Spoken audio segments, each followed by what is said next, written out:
Hey, yo, it's your boys, as the dude said before in the intro. Yeah, really, the intro dude does the work here. You But should already be informed. Hello. but then again, like I'm not allowed to play it on YouTube because I had copyright strikes against me for the music part. Fucking narcs. That's it, man. YouTube, fuck off. I don't earn any money. I'm not a big enough player. You know. I love that. That's so good. The intro we're not allowed to play, but okay, you're watching YouTube anyway. You can hear him from there. So let's introduce our guest here. So he has a show coming up this weekend. Siam to Sydney. Finally, a show coming up. Muay Thai's come back to New South Wales. It's People, been a minute. It has been a minute. rejoice. He's also the president of Muay Thai New South Wales. He's the owner of PTJ Muay Thai Gym in Ryde. And he's been on episode 30 of our podcast. So the earlier, he's one of the OG guests. It's Andrew Parnham. How are you today, sir? I'm pretty good, man. I'm stoked to be back seeing you guys again. Not in the flesh, but it's good either way, man. I'm stoked. Yeah, I feel like I haven't seen you for years, to be honest. Mate, it's weird. Yeah. 8 months since a show, and like we were seeing each other like almost every week at the show, every 1 to 2 weeks, and yeah, and that's the way it is. But you know what? We're back, man. We're back on Sunday. Looking forward. The shows are coming back. It's going to be a good day, man. It's like, Yeah. what is it, like 24, 25 something fights we're looking Yeah, at? it might be 18 by the weekend, but Ah, it's a big old day, and it's really interesting when you look at it. I think a lot of people so when you go to a normal show and you go, I'm going to go to that event, and the show starts at 6, and you're like, sick, I'm going to go watch my mate, and it's going to be a night out and everything like that, and you think, oh, okay. You just don't think about how long the actual day is. Like, I think people who aren't into scheduling and stuff probably think a Muay Thai show might usually be like Channel 7 or the Thai ones that are 2 hours on TV. But a lot of the shows here are like 6-hour shows. Like if you start at 6 o'clock, it's going to go to 12 or whatever. And then legit event. yeah, and then now when we're breaking it down like that, there are 20, I think I'm down to about 23 fights. And if you look at the schedule, because it's actually scheduled and we can't break from that, unfortunately, it's going to go to like 6:30. But it's a long day, and yeah, we missed it, man. I just can't wait to smell it. I can't wait to hear it. I can't wait to see everyone. It's going to be sick. That'd be awesome, man. Yeah. You know what, though, that day as well, that's my birthday that day. It's the best No birthday way. you get, man. No way. I was going to go, sweet. No problems. This is my present to you. Thank you. I don't know if I really enjoy it. Shane is turning something. It'll be like 23 and yeah, like It's like, Asian don't raisin, man. That's how it works. Yeah. So, look, Andrew, there was a good moment there where 2020, there wasn't going to be any shows for New South Wales, but the CSA came through in some retrospect. From there, they allowed us to do shows, and then we all got together as like promoters and that, just going, oh, we got to make sure everything's right first. But like for yourself, you just went, fuck it, let's do it. Let's do it in my place. Let's get something off some of the books for to finish off the rest of the year. But what was the process going through to make this show happen? Because it's like I don't think people will appreciate like all the hard work that had to go into it to actually make it across the line for like the CSA to approve it. Yeah, it's been trying.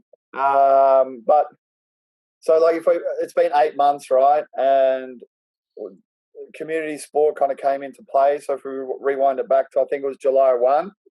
And since then we've kind of been nagging CSA about like, let's open up the doors again. Let's try and get this thing happening. And a lot of people don't understand that in New South Wales anyway, that so people compare combat sports to football, to all these other sports, and we're saying, if they can do it, why can't we do it?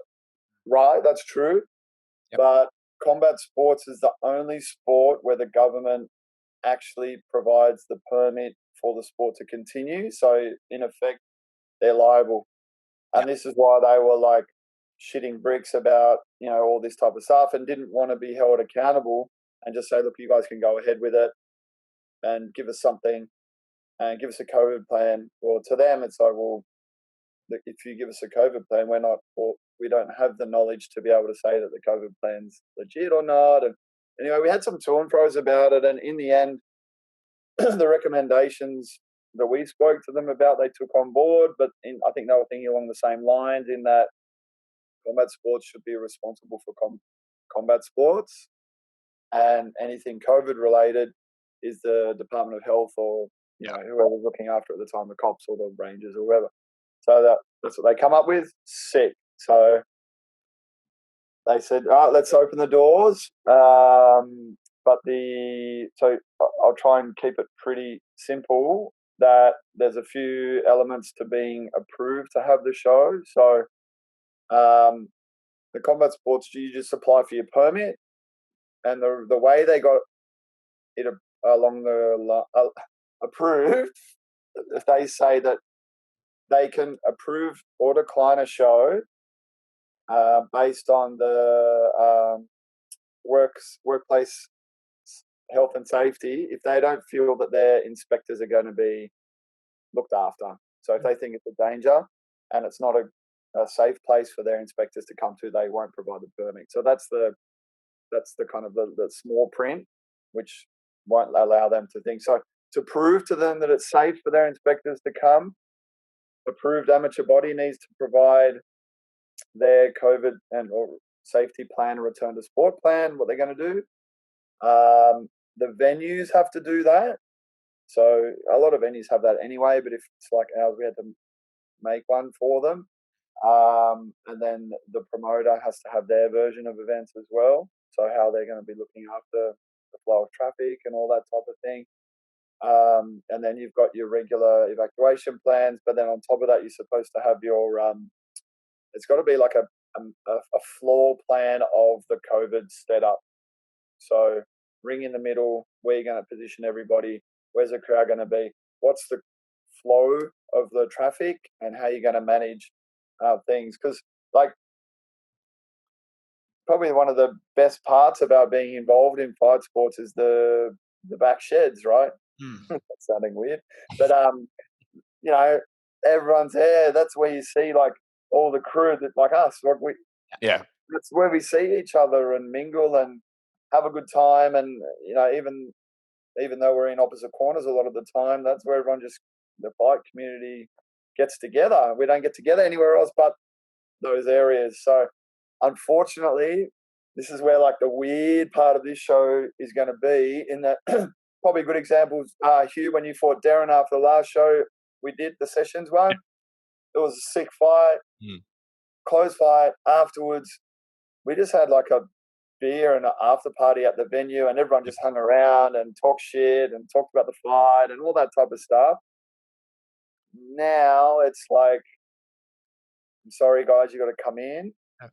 You're not allowed to cross over this line in the warm-up area. Don't cross paths going into the ring.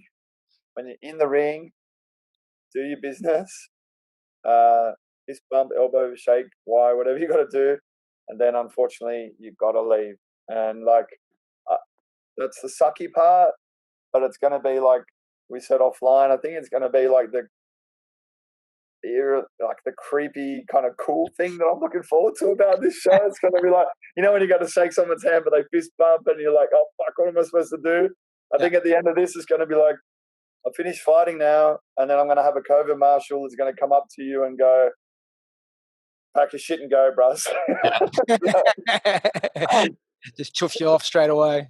Yeah, and then the crowd's got to go too with you. So I'm like, and to put that into perspective as well, like I've decided to go with it's a pretty weird, but I think it's going to work model, in that you can only go for segments of the show, and like for novice fighters, man, most of their mates don't hang around for the whole show anyway. So I kind of feel like that's not going to phase those guys too much. But for people who want to witness a whole show and a whole event, and for the first time, it's going to suck for them. But every 3 fights we've got a revolving door, and the time for each 3 fights it's going to be published as soon as people get their fucking bloods cleared, and then we just kind of roll throughout the day, regardless of knockouts. I think we've still got to stick to the schedule, and so anybody ringing up who wants to know what time their mate's fighting now, Yeah. they know what time their mate's fighting,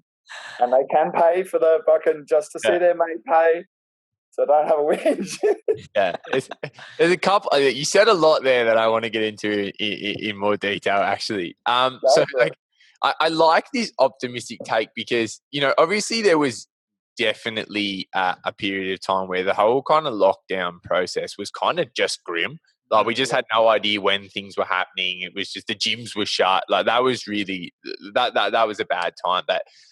And I don't want to. Like, obviously, some people are still struggling badly off of what's going on. So I don't want to invalidate it. It's definitely different cases for different people. But I think now that we're at this point of kind of just approaching getting back to normal, it's easier to just treat things like a fight show. Like, we're going to look back on this year and this period of time like, fuck, that was weird. And like, so let's just soak it up. You know what I mean? Like, let's think about that one time that we had to go to a fight show and everyone, you know, was wearing masks and you were allowed in for one. Like now I think it's like, we've been through this for so long, like that. Let's just ride it. Let's just treat this. Let's just get some novelty out of this. Ride it all the way home, man. And it's funny. I'm exactly like I'm hoping that obviously this isn't going to happen forever, but I'm all about that. Like with those like fucking black plague masks and shit. I'm hoping this is going to be one of those moments. And then like, you know, like my old man lives overseas, and like when he travelled back home, I was like, man, just make sure you take as many photos as possible because this is just like one of the weirdest things. And then Kieran from Moyu was the same. Like he was a bit like me in that when he was taking the fights to ONE FC, like if someone offered me one, I would pay to do that shit too. Like if I would pay to cover everything to witness that whole eerie like, thing, you know, like don't sit here, don't sit there, and bare airports and all the cool shit. Like it's definitely like a once in a lifetime. Well, fuck, you hope it's once in a lifetime. Look, I don't want it to happen again. I don't want it to happen again. I think it's cool as well because like the show itself, like how it's going to all look, it's going to be immortalized because the legendary William Liu is going to be there taking photos with everything. Man, I was hoping and praying. Like even when the borders weren't open, like I was just looking at avenues as to how I could get him up here. Just sneak him in. Yeah, like we've got our boy Vic who took photos last time. He did a real good job, and he's really good at capturing moments. He's a real people photographer, but he's actually jumping in on this show, fighting, and Will's a man.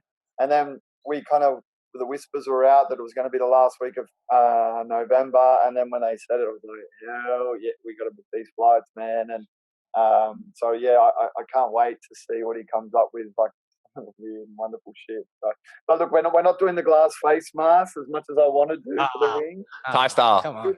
Or should I just get some anyway, man? I don't even know. Maybe. Come on, let's do it. Yeah, I don't know where to buy them either. Okay, let's go whole way. Yeah. Welding mask. Oh man, and like I've gone all out too. Like we spoke about it. Like we had a meeting right with the promoters about whether who's going to do it. Do we want to do it? Is it going to happen? Like because the risk is, and then without like the risk is that whenever you do something like this, regardless of whether people choose to abide by like health and safety orders or not, you run the risk of tarnishing the sport, bad for the sport, yeah, but, and the brand and all that type of thing. So any good publicity, any publicity is good publicity, some people say, but in the end, man, like you just don't want to do that. Like remember we spoke about it in the break. Are we going to do like all these interclubs and is it worth it and all this type of thing? And in the end, we decided it wasn't as a collective because you just don't want to be the one in the news to say that what do they call it? Not hotspot. That Outbreak. Cluster. The outbreak or cluster was from that Muay Thai gym or that gym. Like that can break you, as it's probably broken a lot of businesses already. So got it to this stage, and then we've agreed on a whole lot of things, and no doubt the police will come down, which is fine. And I just part of me just wanted to be the first as well. And I just want to say, like, all right, I had to do a whole lot of shit. Like the stuff you got to submit is like off its head. But I just want to know that, like, when I look back at this and go, look, I had a good crack at it. It costs money to do these type of things, but everyone's got behind it, and even when you have like off the record conversations with gym owners and stuff who are so passionate about getting back into the ring again, and even like offering things like sponsorships and stuff like that. But for shows that aren't theirs, they've got absolutely no obligation to do any of that. And I personally would prefer not to do something like that. But it just shows how passionate people are about getting the sports back up and running again, because it means so much to all of us, you know. And it's pretty touching when they do that type of shit, and it means a lot. So if anyone is listening and they did do that, I really, really appreciate it, because it means a lot, you know. So, but man, it's just gonna be fucking awesome. The other side of this that you touched on that I think is worth discussing, because I've been saying this a lot. You know, I guess like when we were getting through the whole process of kind of figuring out what getting back to fighting was going to look like. So my last fight was on the show you described on the first Yarm sessions. Last December, or no, my last fight in Australia. I did a little bit in Thailand since then. Yeah. But I've been thinking back on that. And when I talk to people about, you know, what a show's going to look like when we come back, I use that as a reference point, because I go, when can we do that again? Because that place was packed. It's great. Right? It was, and that was so sick. Like there was nowhere to, you didn't like have somewhere to go warm up. You sat with the crowd. You wrapped hands on the floor. I was fighting you, but you're sitting right there. We've got to walk past each other. And like, it was not like this ultra, that kind of like theatrical fight show setup of like red corner here and blue corner here, and you'll converge at the ring. It was just just a wash of people, and just people hanging out and like laying around the place. And I would point to that and be like, that's the show that I think of as like, maybe we'll look back on that as that's how we used to do it. That's how we used to do it before COVID. But how interesting that was the last. That was the last show. Yeah, that was the last show you promoted, right? Because the other Siam that was supposed to be. Yeah. I didn't even think about that. Yeah. Think about the contrast that now in the same venue in your gym, we're going to run. You know, it's just like they are the antithesis of each other. Like one is just the ultimate. We didn't even think about these things being worries back then. Like everyone was sitting shoulder to shoulder. Yeah, like we just.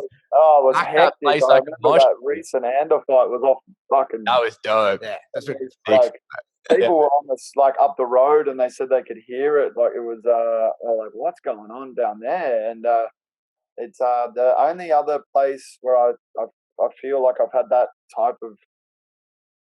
There's a boxing gym in Brisbane. I think it's Fortitude Boxing Club or something like that. I went to a show up there once, and that was sick too. I really like that vibe, and it's funny, like you think about like when we created the show,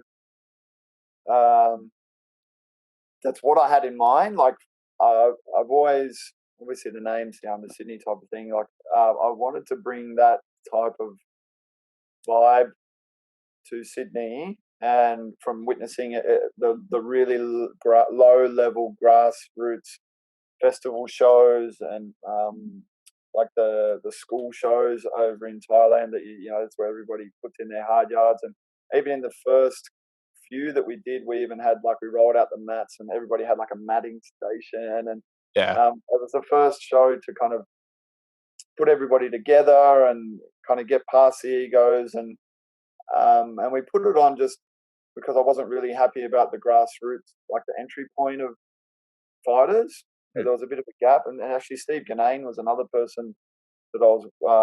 He put on a very similar event, and we kind of agreed that was something that needed to be done. And one thing led to another. He ended up moving on, and then I just kept on going. And then as the fighters grew, or my personal fighters grew, and I wanted to get matches like a lot of promoters get into promoting, is that they want to give their fighters opportunities that they might not get elsewhere, and then it kind of developed from there. But I feel like we've kind of kept that vibe alive, and I'm still passionate about it being the fighters show, and B, more family friendly than a big production show, but still provide top notch fights, and I think we're hanging on to that. Yeah. And then coming back and being the first full Muay Thai show in New South Wales to come back post-COVID, I hope it kind of is remembered for that, and we can continue doing what we do in that way, And I think you fought a couple of times. Like, some of the guys say that they feel more comfortable fighting on our shows than some of the other ones, and I hope that's a thing. But you also, when you fight on the big shows, I get that too. Like, the mad buzz of fighting on a big show, like that's a different level of pressure. But it goes back to that what you were probably talking about a little bit earlier on about watching the closed events overseas, and even when you see the UFC ones and ONE FC with minimal crowds, I feel like the Westerners are fighting better without the crowds in a lot of respects. Without the pressure. The Thais is a different story. I feel like the level dropped, especially at the start, because they didn't have that match readiness and they weren't fighting consistently. So they were like, couldn't be fuck training for this shit. And the level dropped right off, and still not that great. But I feel for the Westerners, it takes away a lot of the hype and pressure that we put ourselves under to fight. So hopefully we're going to see some sick matchups on Sunday. Oh yeah, definitely. It's like, it's just, I guess it's like two different culture kind of things. Like, the West is really trumped up, and like same thing when do our fight shows from there. It's like for the Finest Shy one, like it's like we make it big from that one. But now it's like, now I think about it now, because like after you do your show, it's kind of inspired me. Go, oh, should I do a show? Yeah. I could get that next year. Yeah. Like, remember that show we did in the Menai basketball courts? We could do that again. Yeah. That's pretty Man, sick. I hope so. I honestly hope so. And I hope that, like, I've gone all out with all the crossing all the fucking bollocks with the, all the COVID red tape. But I hope that this is the one where they go, okay, these guys are responsible enough to just go off and do whatever the fuck they want, honestly. Like, and then within me. So we've got the template down, at least for the competition area now, because that was something we had a meeting about as well. Muay Thai Australia, New South Wales. We had to provide that anyway. So we've got the competition template. We might not get it right this time, but after this, hopefully it's like a knock-on effect, and we can just keep pumping out shows. Revenue streams is a challenging one, especially for the thing, because like the March show, professional fighters, like they don't get paid enough as it is, but then to have to take that away as well is really shit. But yeah, the times are what they are. But we've just got to look at different revenue streams, and I think the revolving door thing's just something we can just start with, because it helps me cover the costs of this. Yep. But afterwards, I think there's some other ways we can kind of manage it, and hopefully we can come up with a way. But yeah. And that is one that I thought would be quite interesting to touch on as well, because there's been a lot of discussion in sports in general, but also in Muay Thai specifically, about how events such as what we're going through right now can initiate sort of culture shifts and moves towards new models that actually stay in place.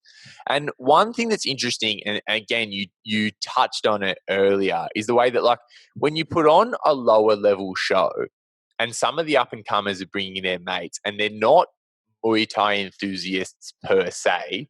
Ideally they might watch their mates and leave Muay Thai enthusiasts, but they're not there to watch Thai boxing. They're there to watch their friend, to watch their mate punch on.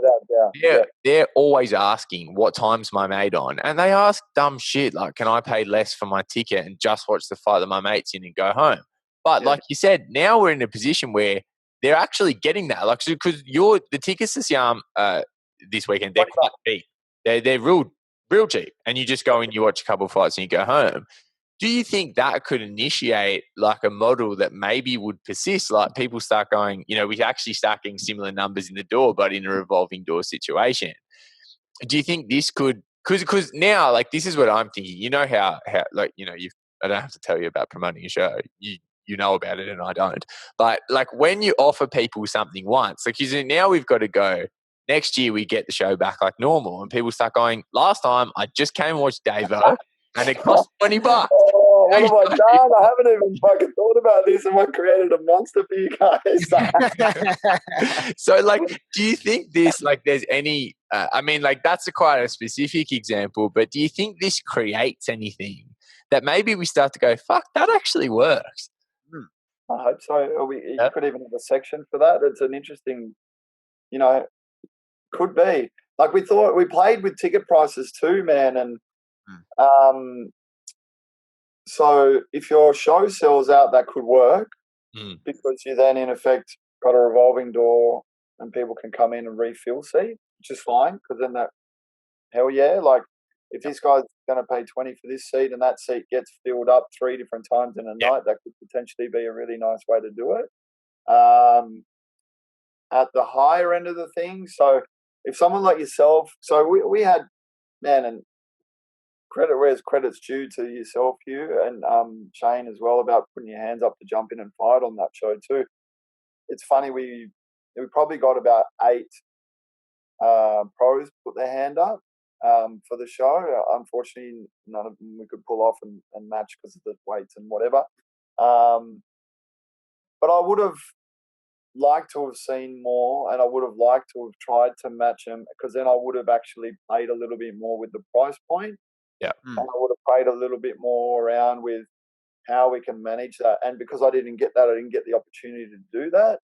I mean, we were speaking about it with the boys, Sing and Chalk, when we were actually brainstorming some of this stuff too, in that if you guys have been to like Lumpini and Channel 7, a couple of the bigger shows, like the stadiums, okay, you've got your normal fans up in the top, but you've also got like your tribe that you bring into the corner with you. You can obviously only have the 2 cornermen or whatever at the top and what have you, but everyone kind of comes in with their tribe and then they fuck off as well.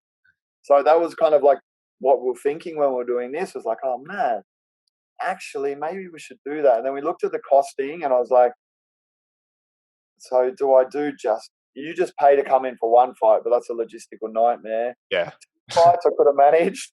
And I was like, nah. Then I thought, no, do I do 4?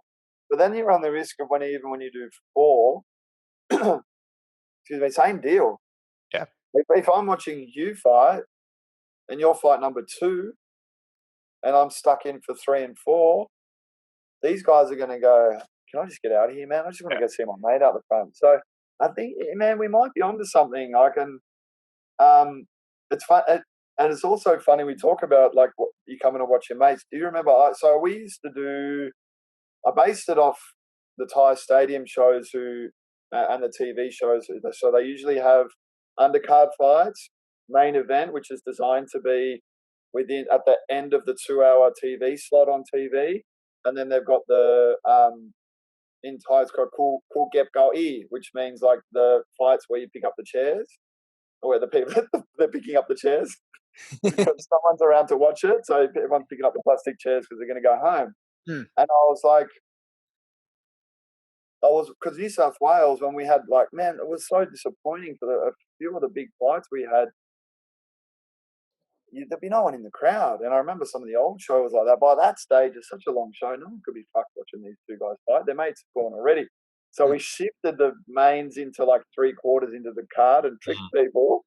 So they had to stay for these other fights.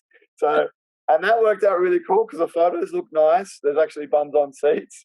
And the crowd was nice because then the fighters got the vibe off it a little bit more. And but then if we look at it now, if we had a revolving door, again, that we run that risk a little bit of there not being a big enough a crowd in there to see those main events. But I don't know.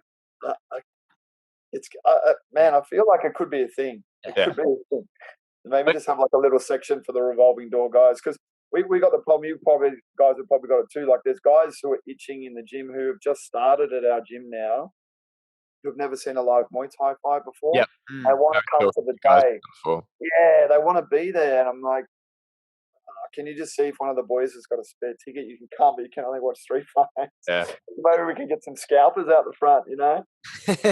Sneak them in. Well, that is one of the things that sucks, right? Because you go like you take this big push to bring Muay Thai back. Like, there's going to be a show, and people are like, "Fuck yeah, let me support it." And you're like, "I cannot let you support." You can watch it from home, but I appreciate you want to support it, but and then they want to, and they're going to go buy the stream and like, look, obviously because of budget constraints as well, the quality of the streams pretty much it's just going to be the single stationary camera. We might have a couple of pretty amazing commentators step in here and there throughout the day. So that'll be like, I don't want to say it's going to be a letdown, but it's fun. It's fun. It's designed to be fun and just to get back anyway. But for somebody who's the very first time, they're going to go, "Holy shit!" Or go watch ONE FC, man, or something. It's like the first experience. I still think it'd be really good. Like if you're not used to like just the atmosphere, just hopefully like people that are in the crowd, even like not in the crowd, like just in there, like in the fighters and trainers, like see a fight going on, that they still get behind it and cheered and I hope so. I really do, and I hope because they're close friends and family, they're even more emotional about it than a bigger group of people who might not be so emotional. So I just hope it's 30. Hopefully those 30 people are there, and hopefully they don't get too emotional because they're fucking sitting next to each other. Knock his fucking head off. That's my son. Yeah, he's a dickhead. There goes the plastic chairs. Oh man. We'll see. We'll see how it goes. I guess it comes back to as well. Like I'm talking to people like you the way you say it's like a lot like what we've got in here is we've got people that they came back from this lockdown, like we were absolutely flooded the second the gym opened because people wrote up their bucket lists in lockdown and decided Muay Thai was, it's great. Like I don't know why they all came in, but they all came in, which is sick. And they're Where do all they come from? I don't know. I think like in general Muay Thai gyms we locked out, man. We got everyone got good. Like yourself. You got 2 now. You got a whole other gym, yeah. 2 gyms. Speaking of weird, wow. You would afford, eh? Yeah, but I'm talking to people and they're really like you say, they're itching. Like I taught a class just before we got on, and people are asking if they can come to the fights, and I really want to see Muay Thai because they're really sort of taking a liking to it. And when we're getting people to Muay Thai first, I think the thing that it's difficult for me to describe is like if you came to the first show and everyone had to stand, 4 square meters or whatever, and like there wasn't too much, and it's that separation is like when I think about when I first got to see Muay Thai, I think about not the first time, but the first few shows I went to. Like, remember Gary Patterson versus Pechuan on Real Hero? Yeah. The fucking place was going crazy, and it was a sick fight, and that's what I feel like. To me, that's what I want. It's an experience that is brought on by atmosphere and the way that there is nothing like watching.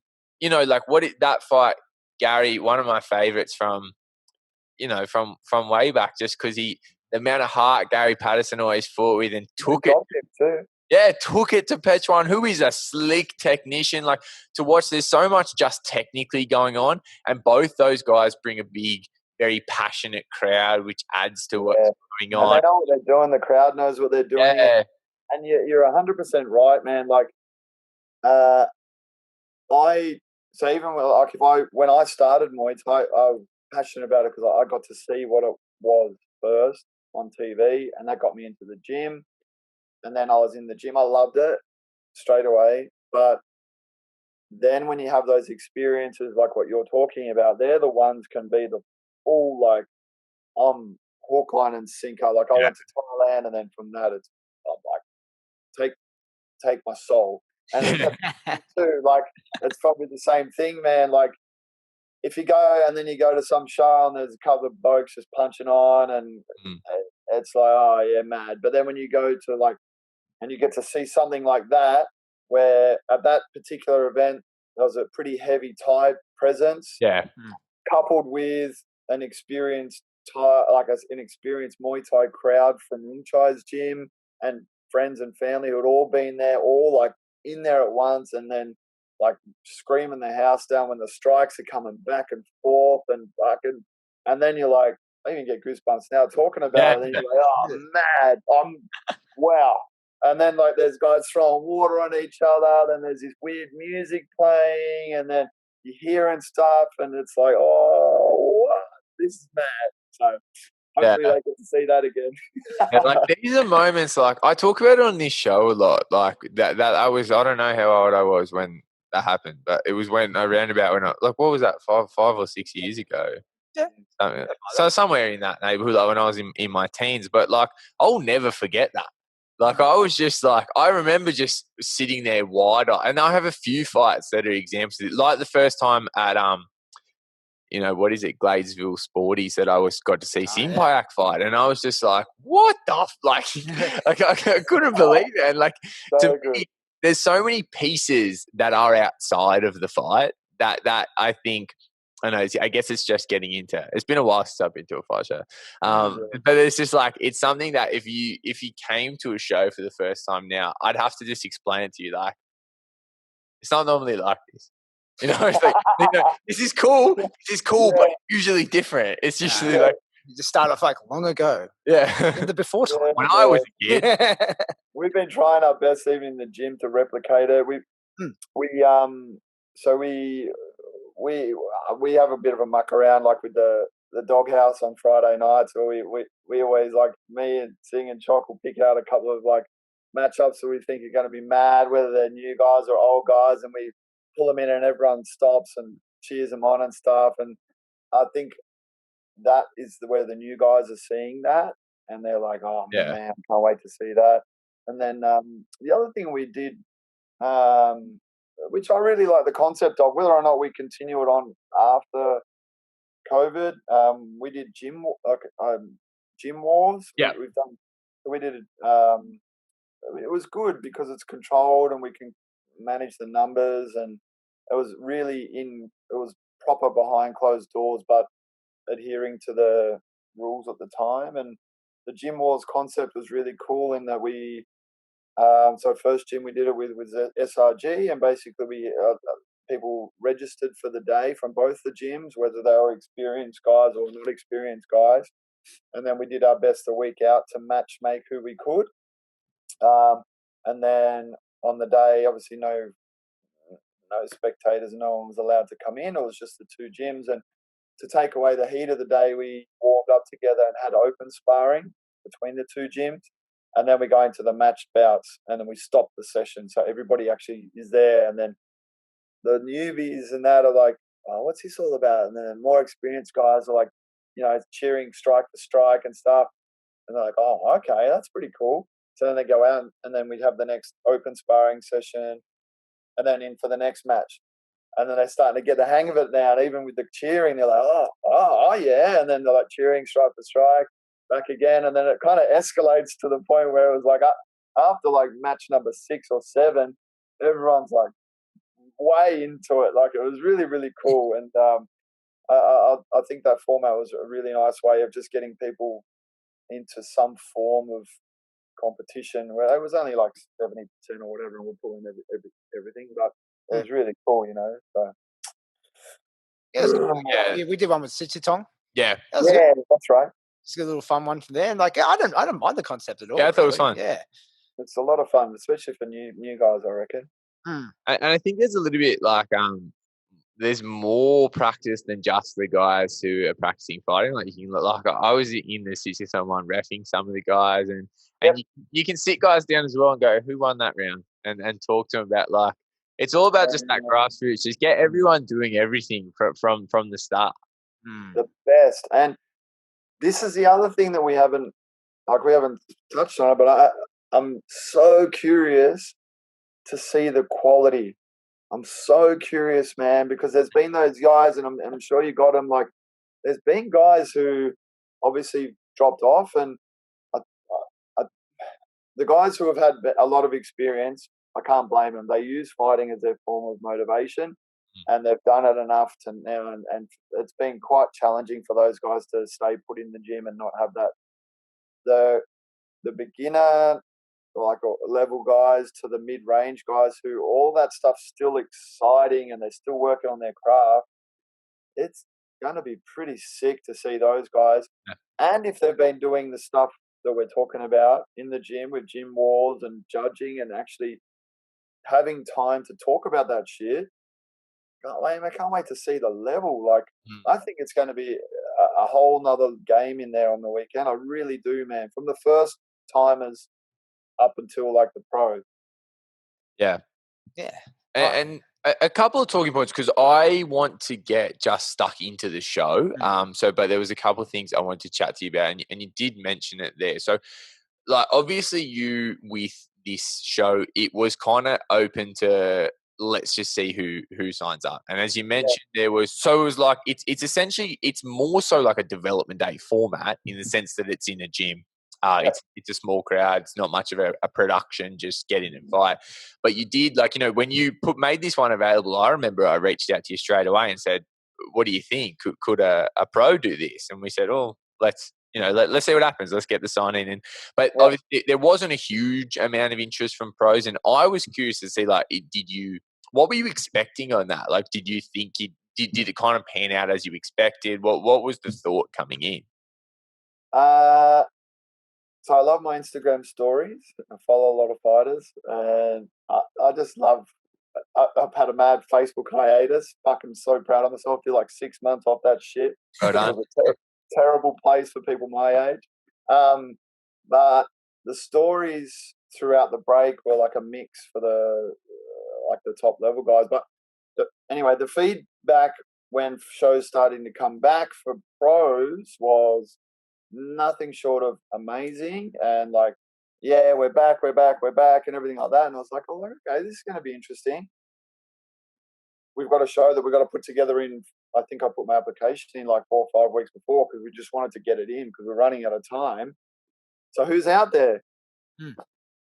Fucking not many, man. But on top of that too, because there's a special mindset around that too, right? And I think that comes down to not just the fighters, but the way that they're being handled. In that, I wasn't expecting fighters to come back and say, like, Hugh, you've fought at 67 before. I want you in 4 weeks at 67 kilos fighting this bloke, and I expect you to be at this level of fitness. I think that didn't happen. What I was hoping for was exactly what you did, exactly what the main event. These two guys are 67, even under fighters. They're fighting at 72 kilos, man, because we just said, you know what, they're the same size. Yeah. They like to punch on. They're ready. But let's just not worry about that because you guys haven't had the opportunity to do that. And I was really hoping I'd get more like that, man. I truly hoped that I get like, a couple of 63 kilo guys who go, look, fuck it, I'll fight at 65. A couple of 69 keggers are going to go, you know what, let's do it at 70, whatever. And like yourself, you put yourself up. I keep saying that, but that's the type of guys we had. I think Cody was another one. They're bigger guy, but they were willing to just jump in and have a crack and give up some weight, and because it's all about that match fitness and just getting in there, man. Because we've all been talking about it. There's nothing. Everyone's just been moaning, saying, "Oh, I wish I could fight again. This is shit. Fuck COVID, all this. Now's your chance." Nah, I'm too fat. Oh, fuck. He's fat too. No, you just both have like a jelly, like a fucking, have a throwdown. Nah. But I get it too, man. Like, I wish we had a few more. But matchup wise, it just wasn't. It just wasn't there, right? We just gotta hope this is like the catalyst for them now. Let's say, well, shows are back on. Let's get your ass into shape. Don't worry about Christmas. Yeah, well, that's the other talk too, right? Like, we can't travel. So the other talk is that I call it the off season. Like, let's face it, man. Like, fighters, there's not a whole lot happening from second week of December up until late February, because promoters don't want to put their ass on the line and try and get a whole bunch of those fit again. But this might be a change. So we can't go overseas. They've just opened up a few interstate borders, but a lot of people still don't have money. So they're going to train. Like I think our gym, I'm hoping our gym's going to be pumping over that time because people aren't going anywhere. Yeah. So could we do like Jan shows this year, middle of January, late January, and just start rocking and rolling? And they don't have to be big production business. It just needs to be a ring, getting the guys getting in there match fit. Because like I said, like you looked at the Thai fights at the start of when they started hosting them, man, it was fucking terrible. Like it was, yeah, I couldn't even watch some of them, you know, and but because I had no match fitness. So hopefully we can try and get that going, but maybe this might be what people need.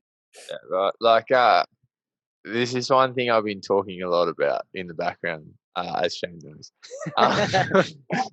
My ears. I'm conscious of not going on a rant here, but there's a couple of points that I sort of wanted to make in that. Like, I think, yeah, the real thing that resonates with me is like, okay, we always talk about the fight off season, and I enjoy it a lot of years as well. I generally don't have a really long one, but I'll relax a bit over that kind of Christmas break and stuff. And there's still time for that, of course, and enjoy your holiday stuff. But if you need an off season, the year you had 6 months off, check yourself. Fucking an off season from what? When was the on season? Right? Like I guess we work off of just these we've just got these inbuilt calendars in our service that we ease off.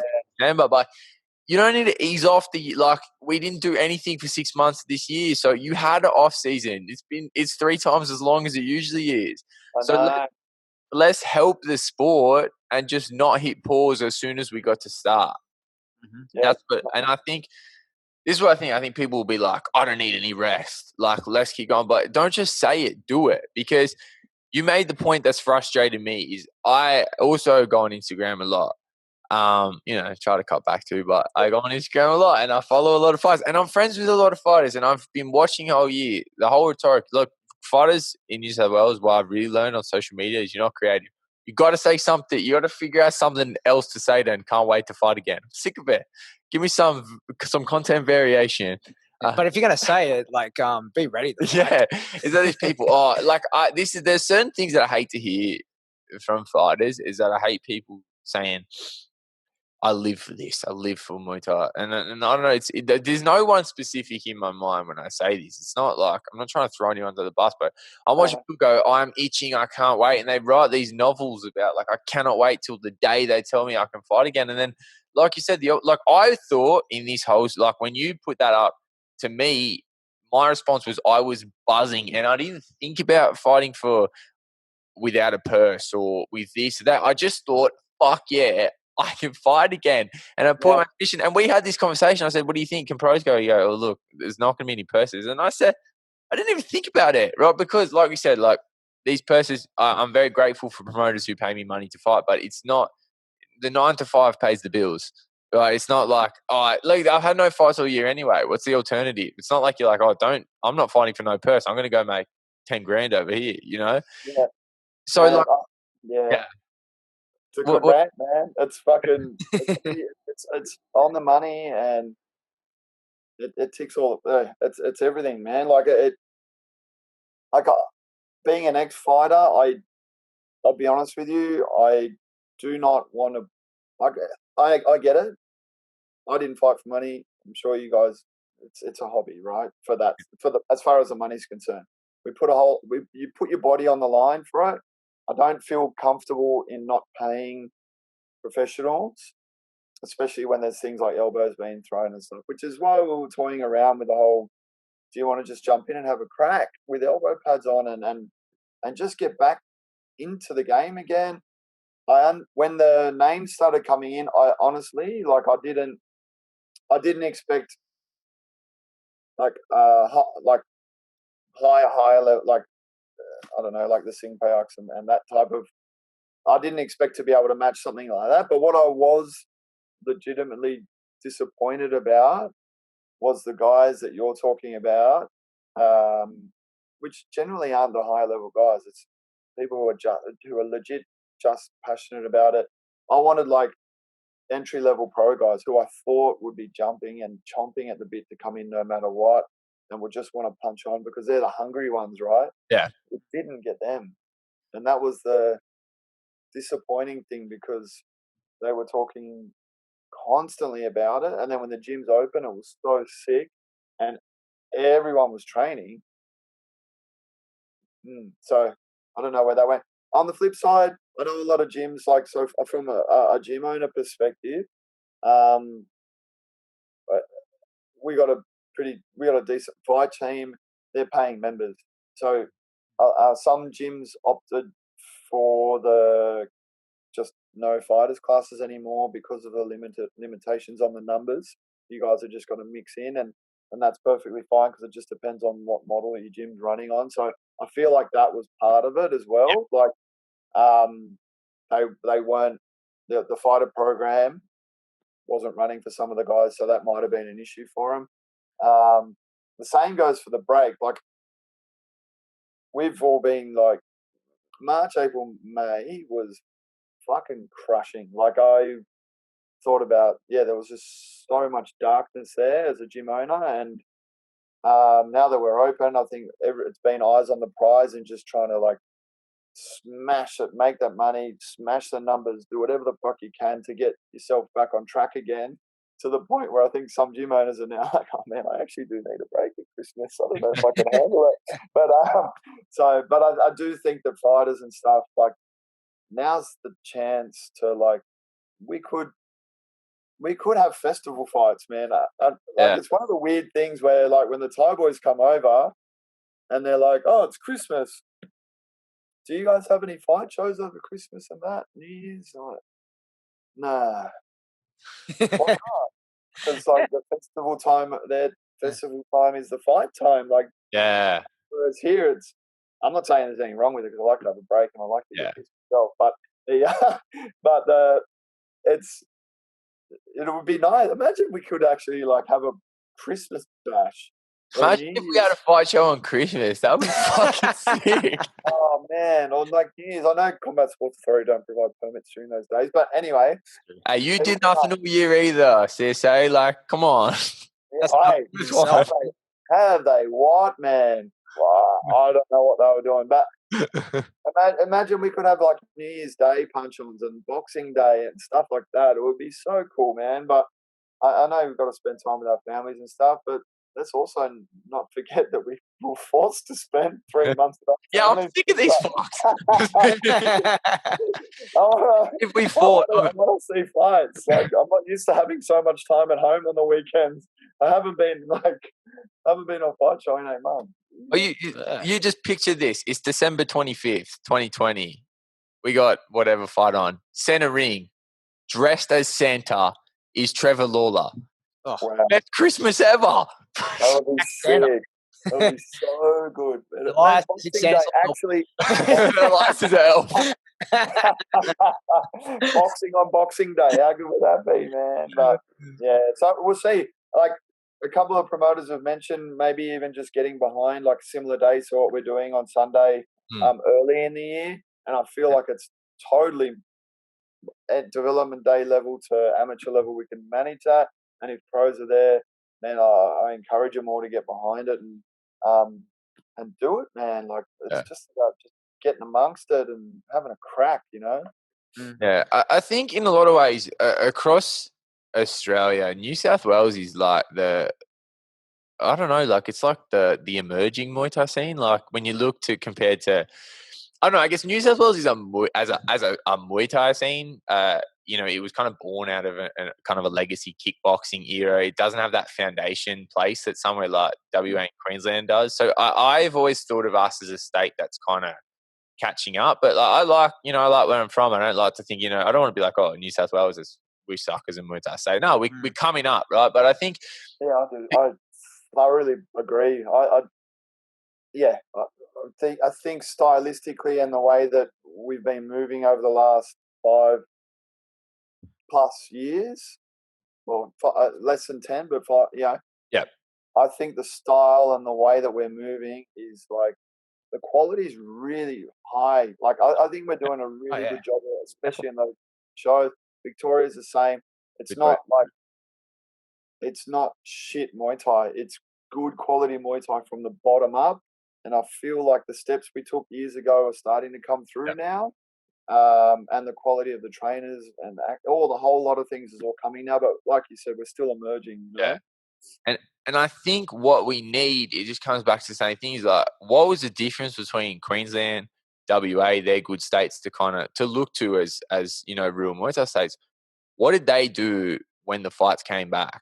They rallied together to just make it happen, and that included the fighters. So you look at the first cab off the ranks in WA, you got guys that fight on 1FC going, yep, let's go. I don't know the finances, right? But these are small crowd shows. I guarantee these guys are getting paid less than they generally get paid. Like it's the only, but they don't care, right? They're just saying, fuck yeah, get me in there. And that, to me, that was my attitude. As I said, like, let's just go. And look, there's another side to it. Like, I was in pretty good shape. I said, like, I'm good to go, because I wanted to be. I got kind of heavy in lockdown. I didn't stay super shredded the whole way through. I stayed fit, but definitely everybody. But there was a couple of months ago where I said, these fuck shows are going to come back, so let's start getting ready. And I convinced myself too much. Everyone's doing what I'm doing. Like, I thought we were all on the sidelines raring to go. And, Same. and I was like, I'm just kind of like, oh, we're not all doing this. I think everyone should really look at guys. The WA guys, I feel have really led the way, and that's part of that's obviously because they didn't have as many restrictions and stuff like that too. But I feel like guys need to look to them as an example and look at the guys like George Mann. Yeah. Tyler. 76 kilos. Tyler. Yeah.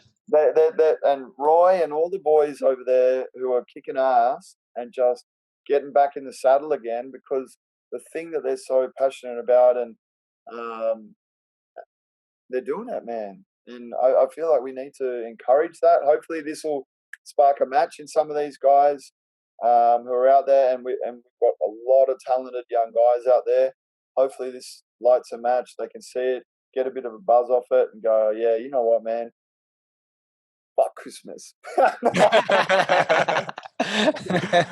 want to fight. So we'll see. So with your fight show, like, it'll be live streamed, of course, and then we'll put the link in the show notes for that as well.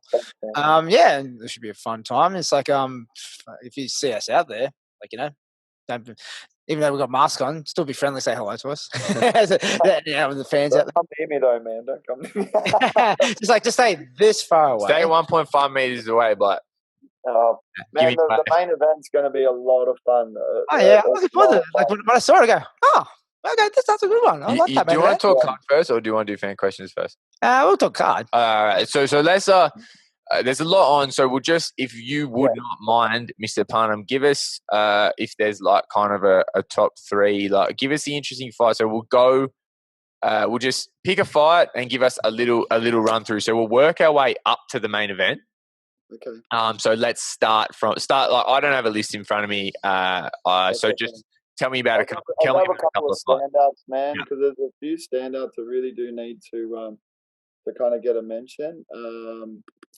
I'll just pull it up now. So there's a couple of young guys on here, man. Like, so you've probably seen the little dudes at Lewis and trains down there, and Phoenix are notoriously good at little dudes as well. We've got a couple of absolute crackers coming through, for juniors, and I'm really excited about being able to actually have those guys on. So Kobe Sandlands from SRG and Omar from Phoenix Gym. Oh yeah, these two little dudes, mate. There's so much style, and we talk about like future. These guys are amazing, and that's a fight that I can't wait to see. And they're at 54 kegs. The other little one, Well, actually, if I go back into the adults, no, teens. So there's Oscar Marlowe from Shairudu, if I pronounce that correctly, and Tyson Martin from AKA. They're a couple of teens, like 17, 18-year-olds. Both have been having a few fights. That's going to be a really nice fight, and they're pretty big boys, so that's going to be a good one. The other one I'm looking forward to from the adults is my girl B. I really like her. Yeah, she's got a lovely style. She's fighting Diva from VT1. Cool. Yeah, she's a southpaw. She's improved a stack of late, and she's fighting. Like, we had a gym war, and I watched her, and I was like, "Oh, this is going to be mad." So I'm really looking forward to that fight. Then we got the middleweight dudes. We got Luke Taylor from, I think it's that Double Dragon gym. There we go. Yeah, I think I've seen him. Those guys. Yeah. Daniel Amari from Nitrix. That's going to be a cracker of a fight, man. Nice match, yeah. I'm really looking forward to that. One that fell through, unfortunately, would have been a sick one too. But yeah, that's the way it goes. Then we got the other two little fellas. Kale from SRG. Yeah, he's coming along. He's good, man. Blair is a little gun. He'll fight Muay Thai and well. He'll fight boxing and well. He's just like a little man. He's good too. So that's a rematch, and that's going to be a cracker too. Nice. And then the main event is the one that I'm really looking forward to. Like, the two blood nuts, they both love to punch on. Ollie just keeps walking forward. Doesn't like to cut weight either, so he's right in his element now, and just being able to like be heavy and just get amongst it at 72 kegs. Yeah, because when I saw this announced, I was like, "Wait, what?"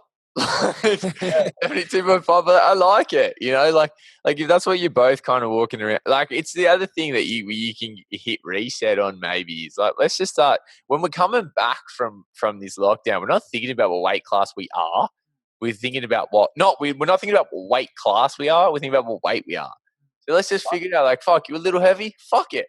Let's just fight. That's what I wanted, man. I actually so Ollie did blow out a little bit more, but I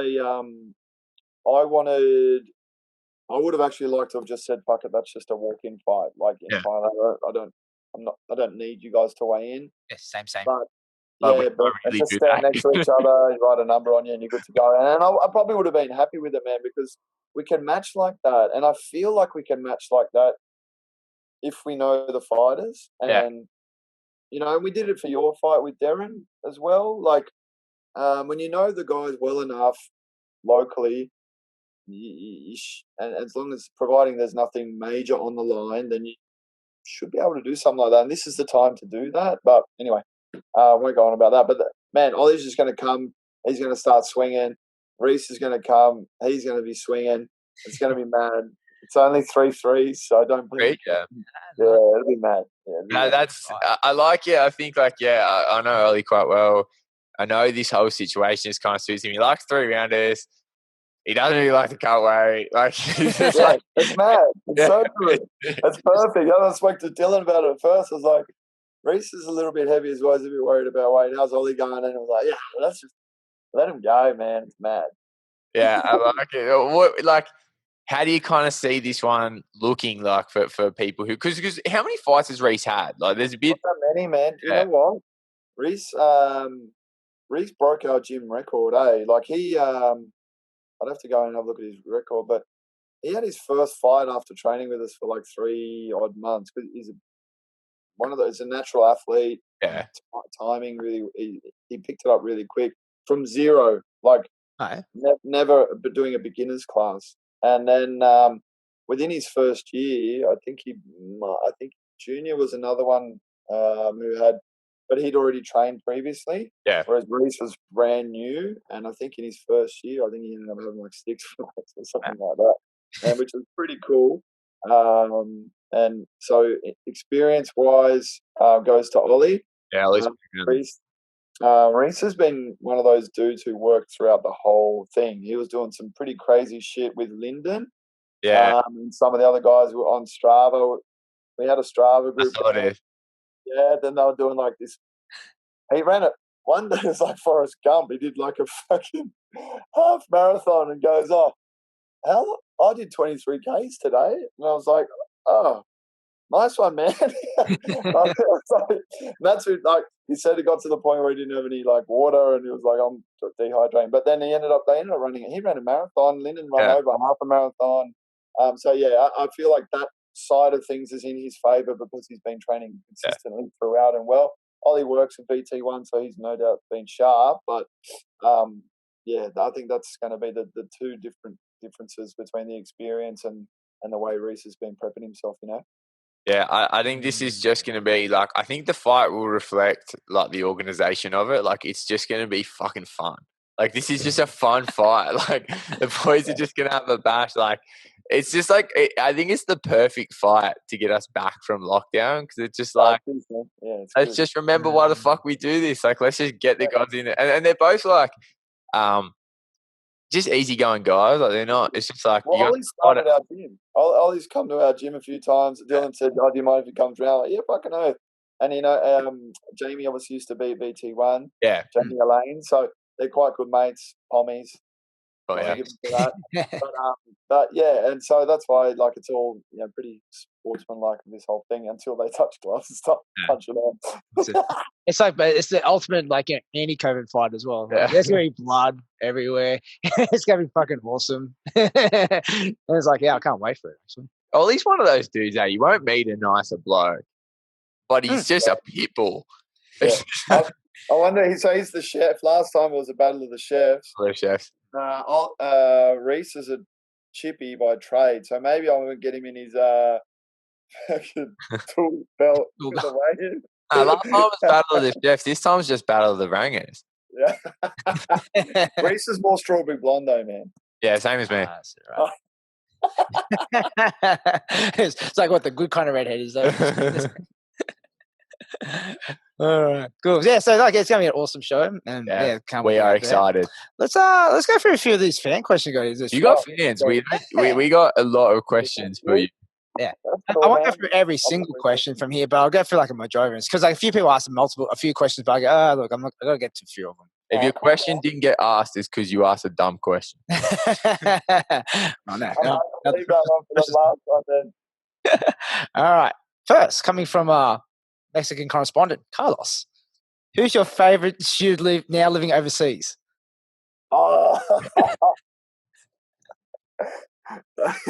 My favorite student living in Mexico would have to be Carl. Congrats, Carlos. No, congrats. I told him it was Whitney. Let's go. He's like, yeah. He goes, oh, at least it's not Joe. Joe Dirt. Oh, bless him. El Dirte. All right.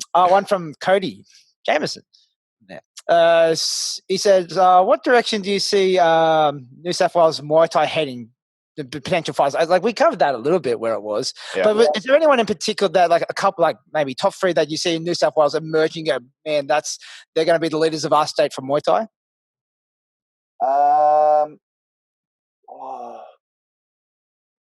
Man, I'm just, to be quite honest, it's in just such a topsy-turvy place right now. I'm so keen to see all these new guys come through, and I really feel like that's where we might end up. My concern around some of the more experienced guys is, are they going to actually come back? Yeah, true. That's right. Yeah, we had a similar conversation. Is like I actually kind of feel like what we're seeing, like the most promising thing about like I just ranted about the pros who didn't want to fight, is like for New South. Like I'm not even thinking about like for my own career, for the future in New South Wales. If you're already here and you're half in, fuck it, stay gone. And then let's just start again. Let's let all these new people just like, because like you look at just dozens and dozens of amateur fighters raring to go. Cool, that's us now. Soon enough, there will be pros. If that's how we're going to do it from here on in, like if you're getting off this, get off it. It's hard.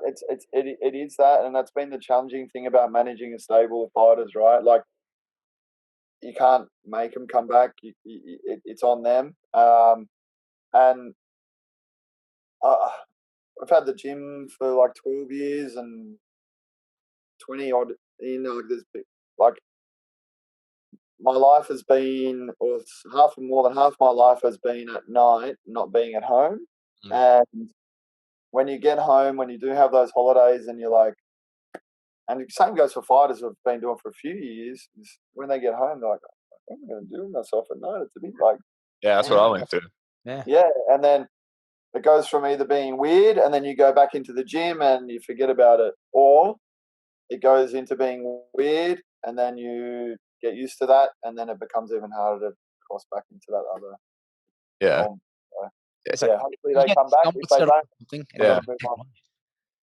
I kind of think I think this is worth bringing up because I sometimes have conversations with people after they get to listen to these episodes. So I'm always keen to put things like this out because I'm interested to hear other people's thoughts. Because I'd like to hear from anyone who's kind of in a similar position as me. Because the way things are in our gym is I have heaps more experience than anyone else in our gym. I think closest to me is still probably less than half in number of fights. Yeah. And my attitude, I feel like in a lot of gyms, I'd be the guy who disappears. That's the guy you don't see, is because and I got to have some fights this year as well. I'm the guy who vanishes. And to be honest, because I trained the whole way through, and honestly, I don't know if I mentioned this. I probably have. There's a point around the middle of this where I fucking hated it. There was a point, and I'll be honest, there was a point in probably August, September, where every day I did not want to come and train. And I've never experienced anything like it. Because I like to train. I like to train hard. I do actually quite enjoy the fight camp process. Yeah. But I fucking hated it. And I wouldn't have admitted it in here. But I just was really, and it was getting me down because I didn't want to train. Yeah. And then it got me the idea that I was always training is the thing that I enjoy. And usually I would like it when I got here, but even there were some days where I didn't like the whole process. But my thought process is to bring it back to myself as I think, look, no one's ever asked me to act in a way that other fighters can follow. It's never been you have to do this because you're more experienced than these guys. But my thought, the reason that I continued to train was because I thought, if I stop showing up when there's no fights on, what does that tell someone who's had a couple of fights when you look at your gym's most experienced fighter and he goes, fuck it, and he just goes home? That was my thought process, and I would be interested to hear if other fighters feel the same way. Does anyone consider? Because it's I hope no one tries to do things the way I do them, to be honest. But I think there is an element of responsibility if you are the person. I think fighters look up to other fighters, because I think about when I was starting fighting, and I would have jumped off a bridge if one of the fighters told me to, because it's just there's a certain aura. And to me, that was what I wanted to That was the challenging part over the COVID thing, even for us, in that we lost a few, which is whatever, that's fine.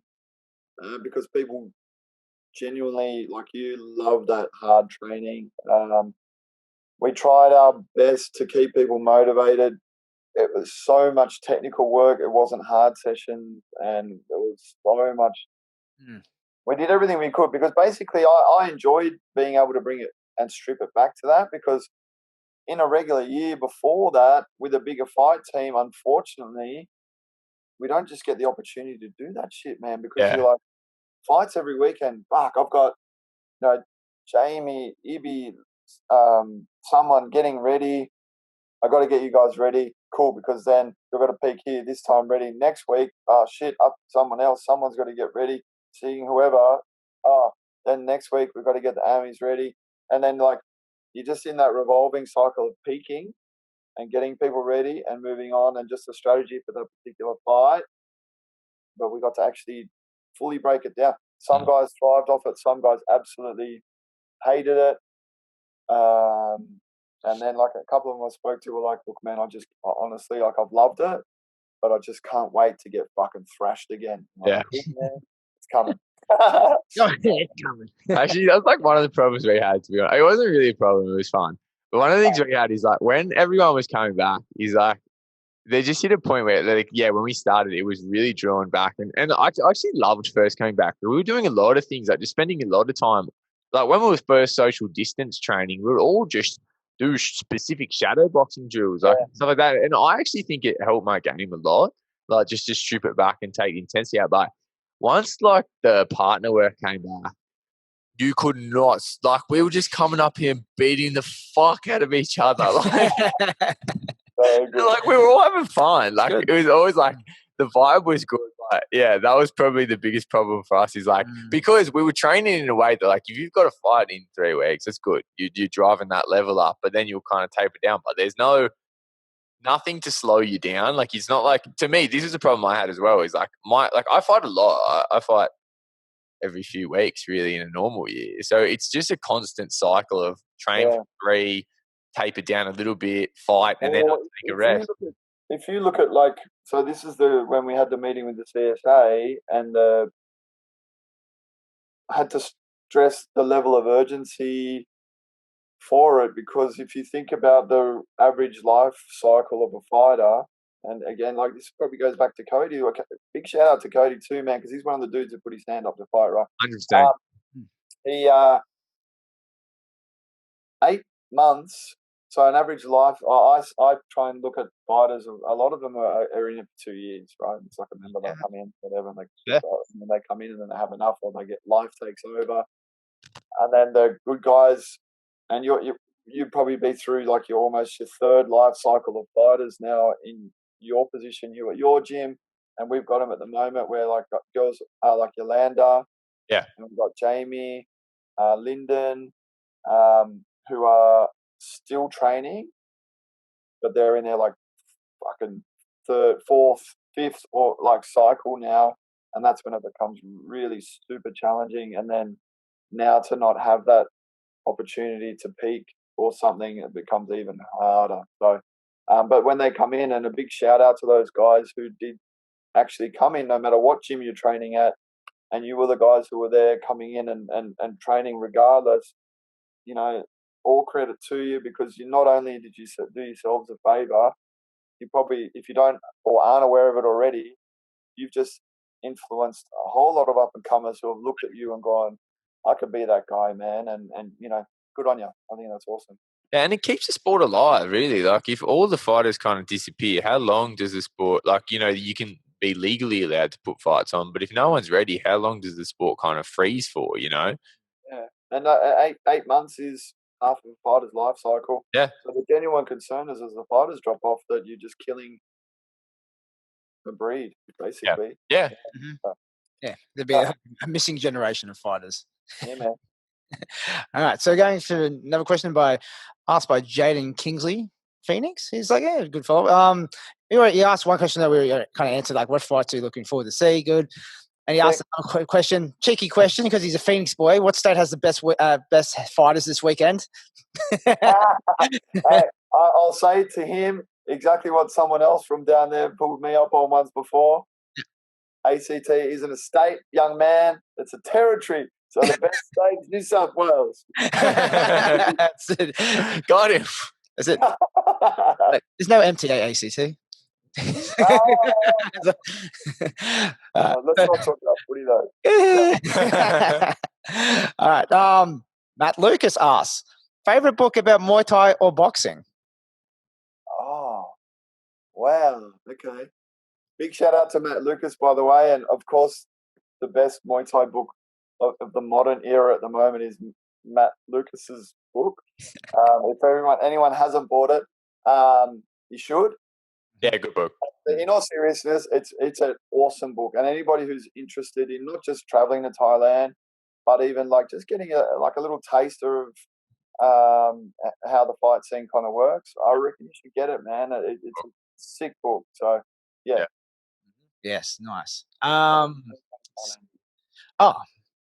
William Lou, when is PTJ3 coming?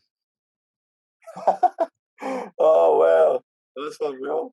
I don't know. I got to try and sort out number 2 and get that one rocking and rolling. So big shout out to everyone at PTJ Brookie, man. I love that spot. It's so sick. Kim's mad. Hopefully next year we can see Kim in the ring. Yeah. It's going to be, he's a I've handful. heard really good things. Yeah, even just sparring with him, obviously I'm not like, first time sparring with him, man, I was like, oh, okay, I wasn't expecting that. So, I'm really looking forward to having him out there, man. So when Kim gets on top of that and we can nail that one, then we'll have a think about number 3. Well, William Liu again, like, we already answered a few of those, but it was like, top 3 ridiculous questions you get asked about shows and gym signups. Oh, I've just got to. Look, I'm not going to name anyone's name, but if this person listens to this, I sent out the email with all the information about this show, and I had a horrible day about this yesterday with all of getting people.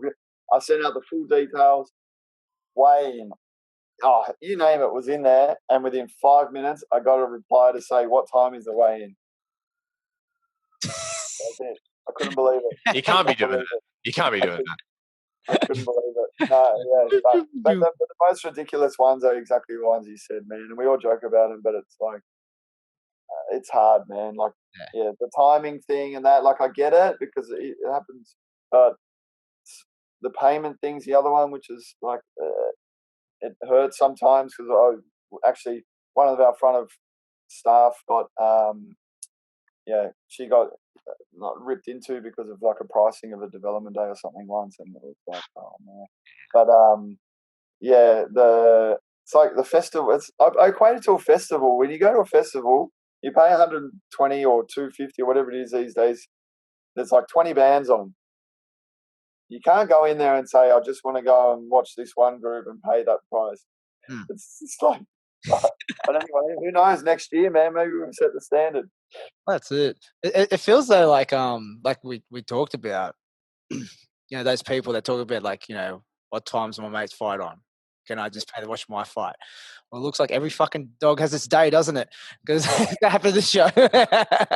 They better come. Yeah, that's it. That's like the pros who say, I can't wait to fight again and don't sign up to fight. Don't complain about the price of the tickets and then not come when you get it exactly how you wanted it. True. Oh, yeah, they don't even have to sell the ticket. But, yeah. Oh, man. Cool. Got a question from as we talked about before, one of the fighters, Kale, Wild from SRG. He asked a couple of questions. I think we've probably answered this question before when you first came on from there, like, so episode 30. So you can always listen back to that one. That's good. Yeah. But like, one particular question he wanted to know was like, what did you need to do to become a promoter? So like, obviously you got all the CSA stuff, but like, and we talked about, like why did we come promoters? And for myself also, it's like, it's to give your fighters opportunities as well. That's the one, man. And we did speak about it before, but that's it. Like for me personally, it was to give my guys an opportunity and continue to have opportunities, and that's how the show grew. And I felt back then anyway, I felt like there was a bit of a gap and then it needed some work at a grassroots level, and how we ended up where we are today.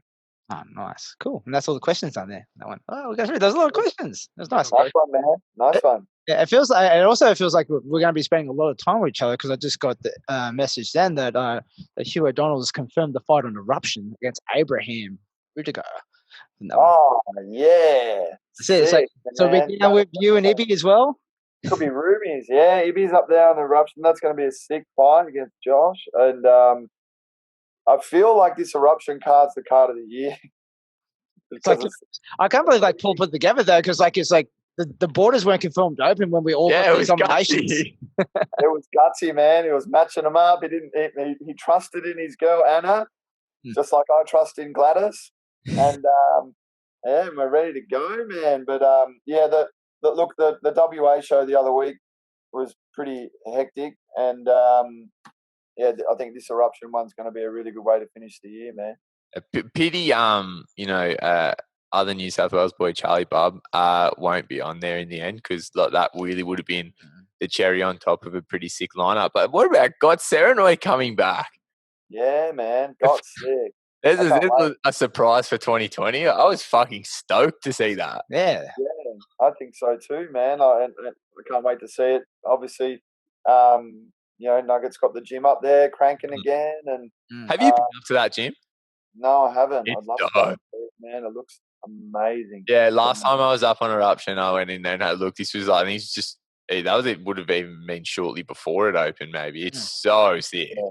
No way, mad. Yeah, it looks sick. So I can't wait to see him in the ring, man. It's going to be mad. I think the last time, I'm not sure when the last time I saw God fight was. It's been a hot minute. Had heaps of fights as well. So many fights. Yeah. And, we'll be talking to God this weekend. Yes. Also. Yeah. God's coming on the show, yeah. Nice. Just we can all fanboy over him. Cool. So it's getting late. So it's like, don't want to keep you up any longer, Andrew. Really appreciate you coming on and talking to us and and let us know what's up with your show because it's going to be an awesome one.